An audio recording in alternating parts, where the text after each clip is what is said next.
10, 9, 8, 7, 6, 5, 4, 3, 2, 1.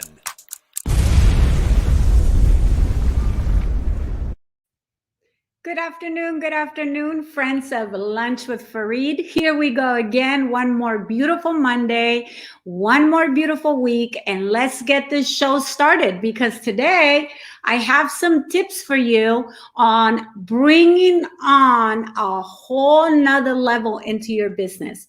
If you're a business owner, if you're an entrepreneur, if you're starting out as an independent rep, anything to do with you generating your own income, I'm going to teach you today, or I'm going to share with you some things that I do here and there for networking to millions. So stay tuned. We'll be right back.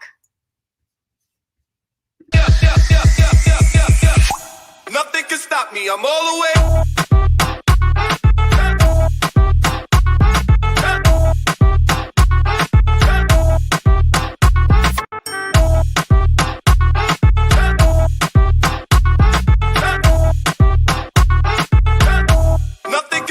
I'm all the way.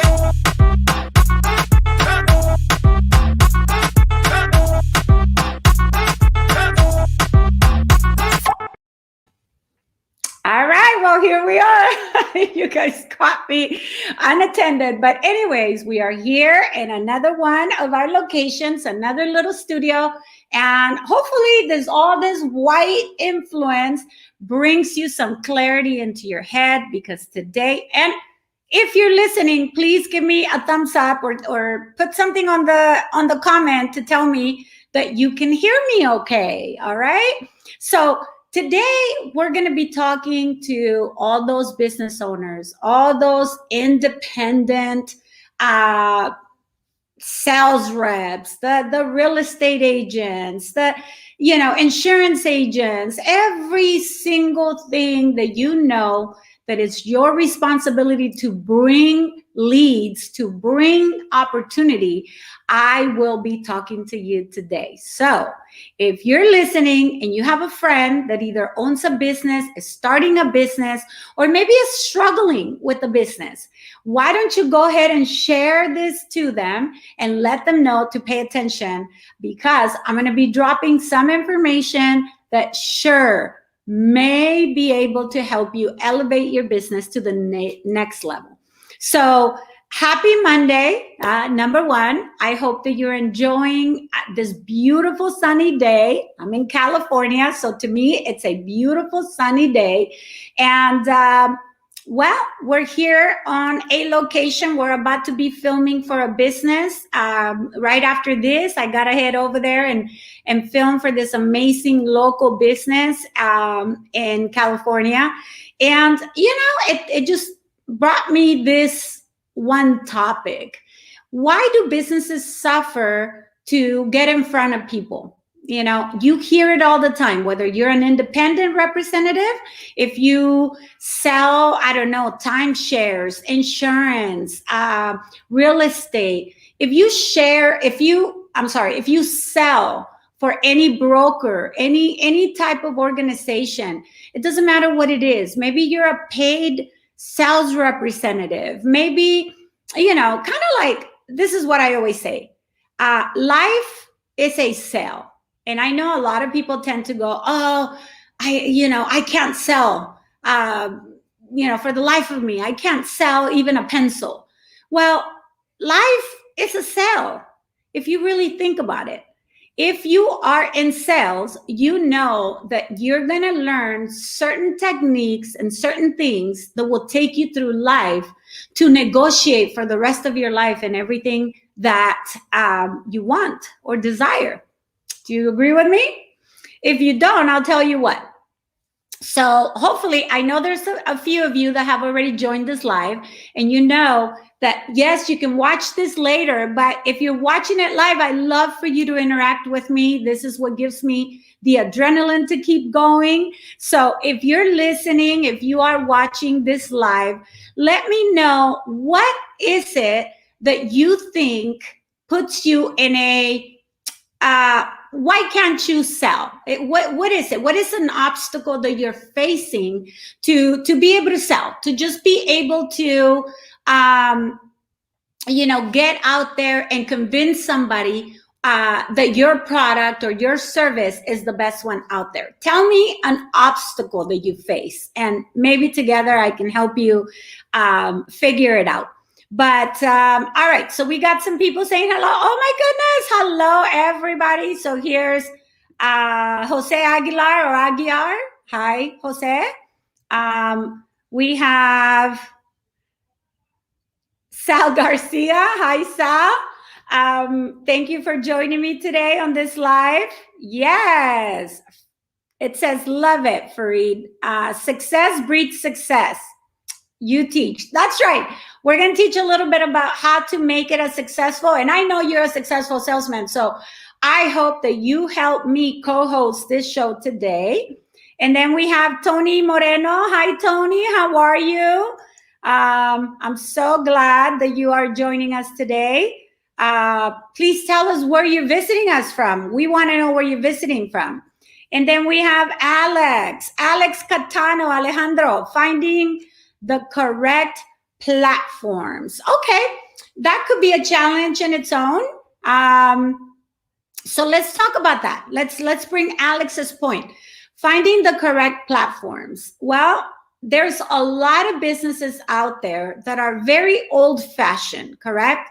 They do more of the face-to-face encounters. They like to go and feel it and give everybody a hug and all that, which is great. If that's working for your business, if that's working for what you're doing, then you need to continue to do it. Don't try to reinvent the wheel if the wheel is perfectly imperfect in working conditions. So always know that the only thing you have to change or adjust are the things that you know aren't working.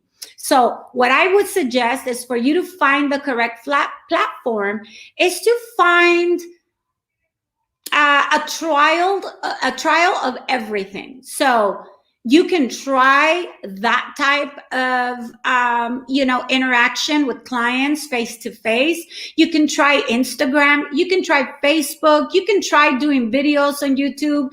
You can try just marketing on a newspaper or a magazine. Remember, most businesses in the world, not all, but most businesses in the world have to spend money to make money.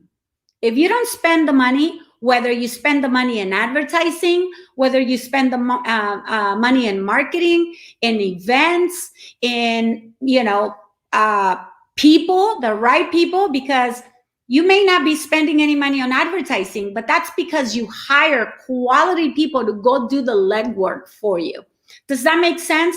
So here, what you want is you want to make sure that everything you do, you actually study the patterns. There's a lot of stuff on algorithms and statistical reports that nowadays we're so lucky to see. Back in the day, I remember when I had my first restaurant. For all of you who don't know, I used to own Marisco Sinaloa in Fontana, California.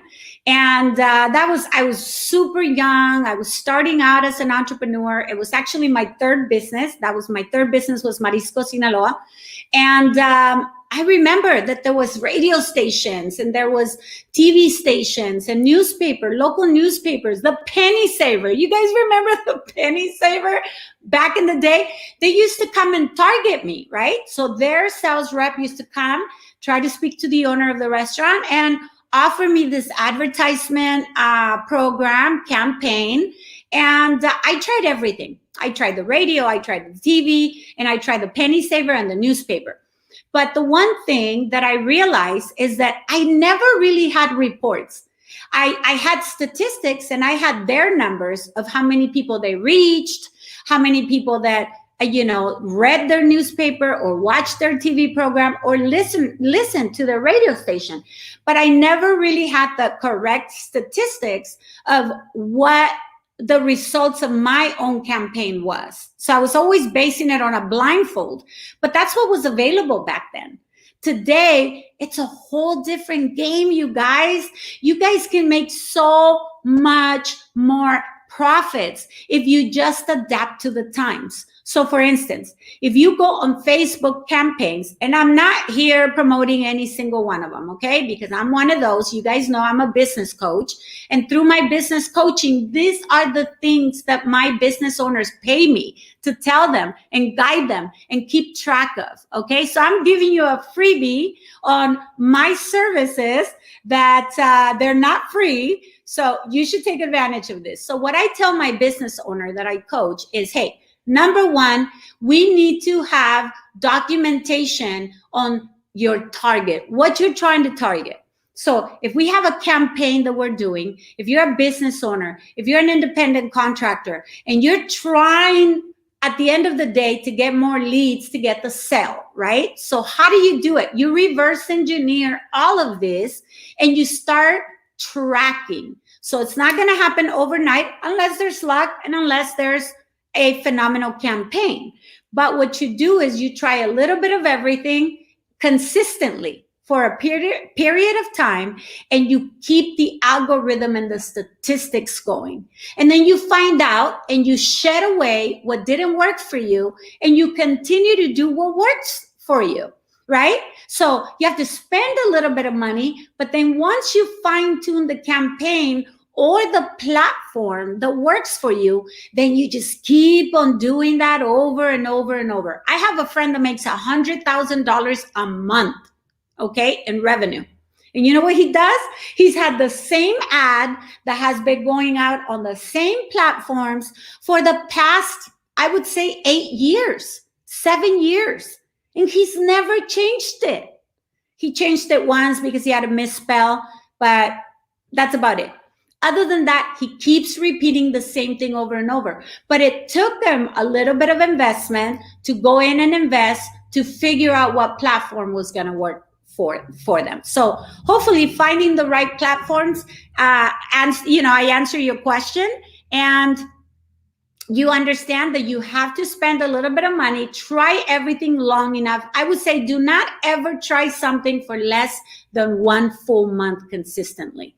If you're doing once a month events, let's just say that, then you got to try it for about 4 to 5 to 6 times before you can even decide what worked and what didn't work. So let's go to the next question. I have other questions.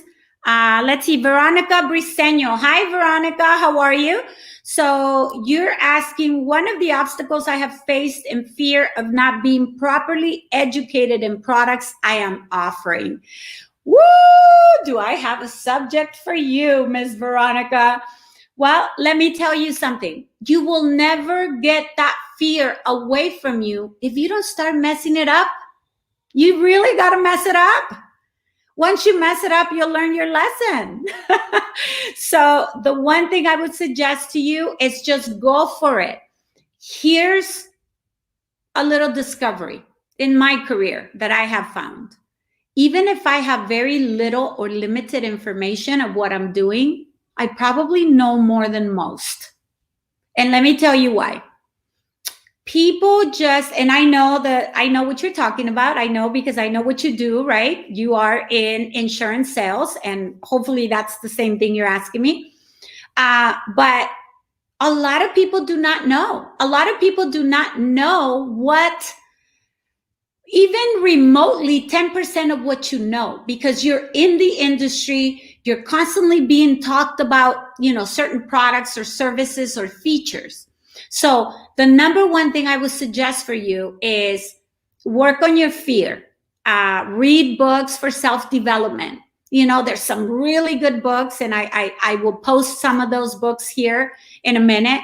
After our show, I will post it on the comments.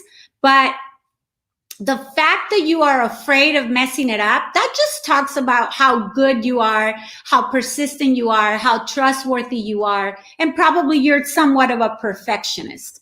So what I would suggest is go mess it up. Who can you mess it up with? People you love, people that will forgive you for messing it up, right? It's not that you're messing up their life and you're going to go kill them. This is not brain surgery. It's not like, I'm going to mess up this brain surgery and you're going to go on and die, right? So if you mess up the information, never be afraid of telling people, hey, That's a great question that you have. Even though I think I know the answer, I like to check with my supervisors, or I like to check with my team of experts. And I would like to get back to that. Write down that question and go do your homework. Go ask the people that are training you. Go ask the providers, right? In your criteria. If you're selling a table and somebody asks you a question and you don't know, just say, hey, let me go ask the manufacturer and I will get back to you. You are the mediator. You are the voice. You are the fact finder of that transaction. Does that make sense? So hopefully that helps you. I would work on my own, self-esteem, my courage, because it's just a fear. It's this wall, right, that you create of yourself, of all the obstacles that may be behind you, all those chains that you're carrying. But this wall, once tear down, you're going to see that it's a beautiful garden on the other side. So I invite you to cross that wall as soon as possible. And the best way to do that is through the reading books, self-development, and reading books that talk about how to break away from the fear. So hopefully that helps you.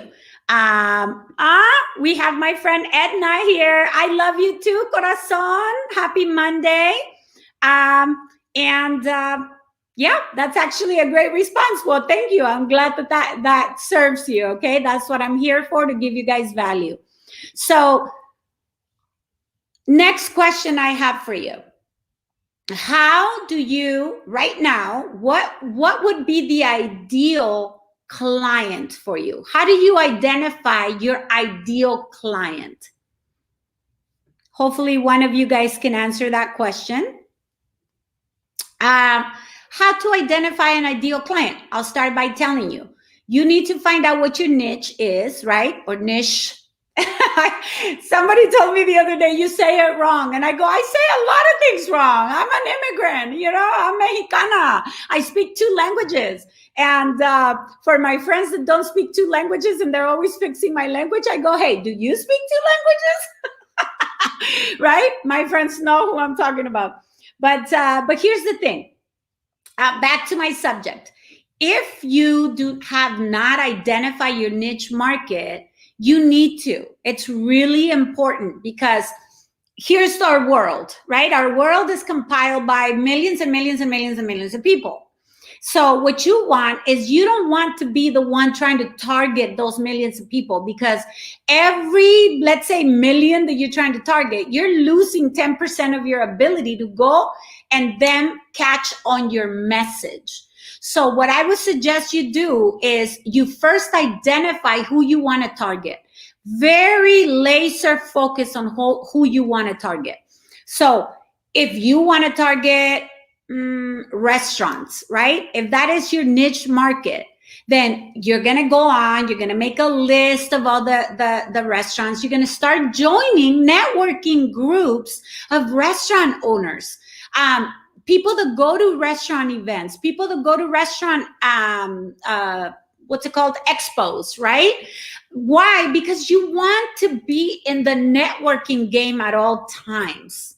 If you're a business owner, or if you're an executive representing a business and it's your skin on the line, if that business gets sales or not, you better be willing to walk the walk. What I mean by that is, you got to be likable. Okay? So if you're grouchy, if you're one of those that's always in a bad mood, self-develop how to get to that next level. You got to be joining all the groups. You got to be in communication, not just by offering services. So the number one roadkill for me is, you approach me with a hello and immediately offer me your services. You're out the door. I pay no more attention to you. I'm uninterested. In order for you to get my attention, we got to have some type of relationship. We got to talk here and there. You got to like my post. You got to follow my lead. You got to watch my shows and then have a conversation. Hey, you know that show that you talked about the other day? I really like second number 7.02, where you said this and this and this. That totally caught my attention. It helped me. Guess what? Now I'm paying attention to you because you just did something that most people don't do, which is they love watching you. They love seeing your photos, but they never take the time to really go in deep of what you're doing and what your message is. I consider myself to be really valuable to people if you're listening and paying attention. But if you're not, if all you're looking at is my cleavage showing or my eyes sparkling, you're missing my value. You are totally missing it. And we are guilty of this with a lot of people. It's like when you love hearing yourself, but you never pay attention to what the other person is saying. I hope that you guys are now learning this. If you're in the sales business, okay, the one that asks the most question wins. If you're in the sales business, any type of sale, whether it's service or product, you better be paying attention and speaking a lot less, okay? You got 2 ears because God wanted to remind you that you're supposed to listen more than the one mouth that is moving, okay? So I hope that you are really, really, really thinking about that every time you're gonna go do a sell. Now, can big speakers sell? Yeah, all the time. Yeah. If you're a talker and you're one of those that doesn't even take a breathe or a pause to listen to your client, you're probably going to sell, but it's called a hard sell. Hey, if you're into that, that turns you on. That's a one-day close, right? In a lot of businesses, we call it a one-day close, or we call it an old car salesman, right? If you are one of those, you're never going to scale your business up to quality. Quality is not a quick sale, a quick buck, or a hard close. It's a relationship close. If you have a relationship, you have a client for life. If you're a good salesman and a good talker, you have a hard close sale, which is going to generate income for you, so more power to you, but you do not have a relationship. And that relationship could lead you to multiple sales in your future. So if maybe you're missing the boat there, maybe you're overselling it. And if you are, I invite you to start reading books and start listening to audiobooks and people that talk about scaling back to becoming a listener. So if you go to a networking event, I wish I had my best friend here co-hosting this show with me, because her and I talk about this all the time. You know, I'm a salesperson. I can talk. I'm a talker. I can talk for days.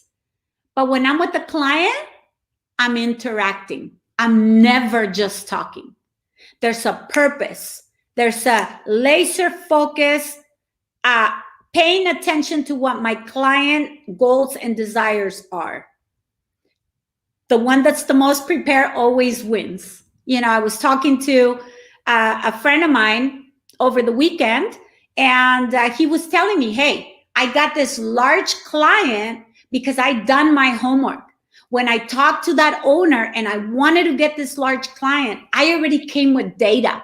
I already came with statistics. I already came with knowing what his problems were, and I already had the solutions to give him. And guess what? That's music to my ears. That's my type of language, right? I get excited when I hear that people are doing their homework. And so it goes for a lot of things. And I congratulate him for doing that because he answered his own problem. He acquired that account. Whether it was on a trial basis or a final basis, I guarantee you that's the only reason why he continued to grow in his company. So same for you. You got clients? Keep them. It's a relationship-based world now. It's no longer a hard close because now we have the internet. Anybody can go in the internet and Google the information. not the Google is always right. Come on. We have a lot of fakes, right? A lot of opposition writing crap on there. So don't ever base your decision on that, but base it on facts. You know, if you give me a price for something, I'm going to go check out how comparable you are. It's no longer back in the day when I used to own Marisco Sinaloa that I took your word for it. Does that make any sense? So relationship base. Okay. So I'm called, again, I wish there was somebody from my company here. I am called the relationship and connection queen. That's what people call me. Why? Because most of my clients are my friends, and not my friends prior to the transaction. They've become my friends after. So, you know, I mean, I can go in live. I have my phone. If you ask me, for instance, hey, do you know somebody that does this? I just go to my phone and I just type it in, because I have hundreds of thousands of contacts that I've acquired through my life and that I know do this or that or that or that or that or that. And the people that I don't have, I start networking to have them. Does that make sense? So I already know. Here we go. Yes, you got it, Alex. Listen more, talk less, completely agree with all of this. That's right. You become a listener. If you're a salesperson, you shouldn't be talking. You should be giving facts. You should be giving answers, right? Facts and answers. You should be letting your client tell you what it is. Now, if it's time for you to do a presentation, then of course, you know, it's like me right now. I don't have interaction. If I had a guest, I would be asking my guest a lot of the questions, but I got to talk to you. So I just talk.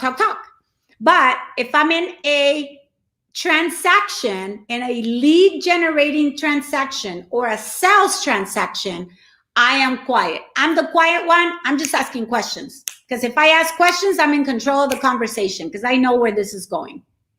Do you follow me? So hopefully that helps you. Yes, you're super valuable. Thank you, Frank. Hey, Frank, just so you know, I'm in your area and I'm going to be filming later for a local business. So if you're in the area, stop in. Maybe we can have a cup of coffee. But anyways, wow, we got 3 more minutes to the show and it has gone. So networking is key. Don't forget that.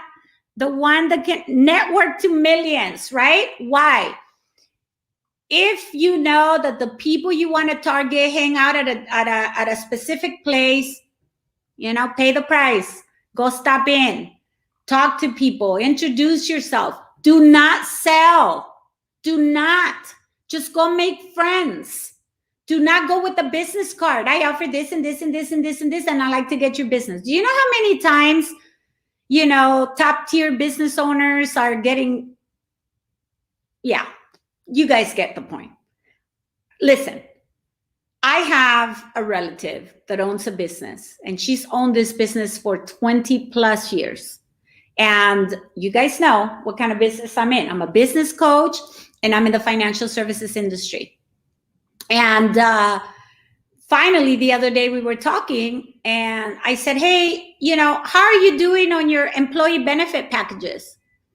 And she said, oh, you know, I've been wanting to get started on employee packages, but there's so many people that call and just, you know, like dump me information, and I'm too busy running my company and I don't even know half of it. And I said, oh my Lord.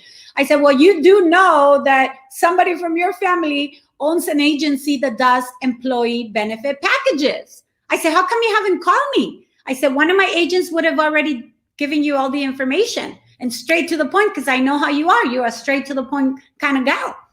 And she said, oh my God, well, can you help me with that? And how do I get rid of all these salesmen that call me? And I said, just let them know that your family member is taking care of it.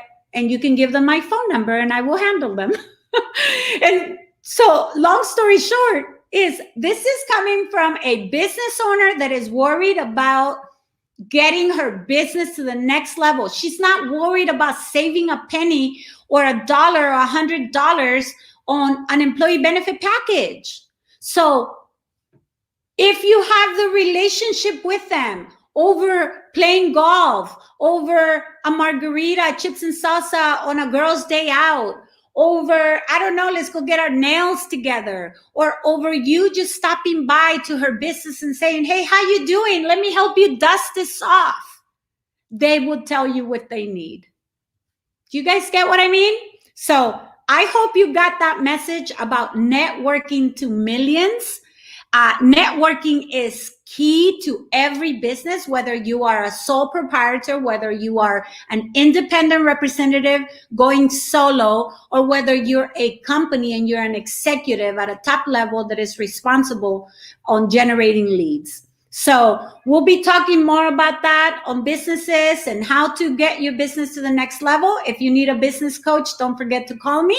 I am for hire as long as you're willing to listen. So thank you so much for listening. That's the end of our show today. Don't forget, network to millions, and stay tuned because next week, I think it's our money talk. So don't forget, we got Momo Money once a month with us talking about money and investments and gold and silver and Bitcoin and insurance and everything that has to do with multiplying your money, real estate. We're going to have a great real estate guy that I'm trying to convince to come with me on here. So here we go. Thank you so much for listening. See you next Monday. For all of you that speak Spanish, see you Thursday on Charla con Faride. Otherwise, next Monday, 1 p.m. Pacific time on Lunch with Faride with another great topic. Thank you so much for listening. Nothing can stop me. I'm all the way.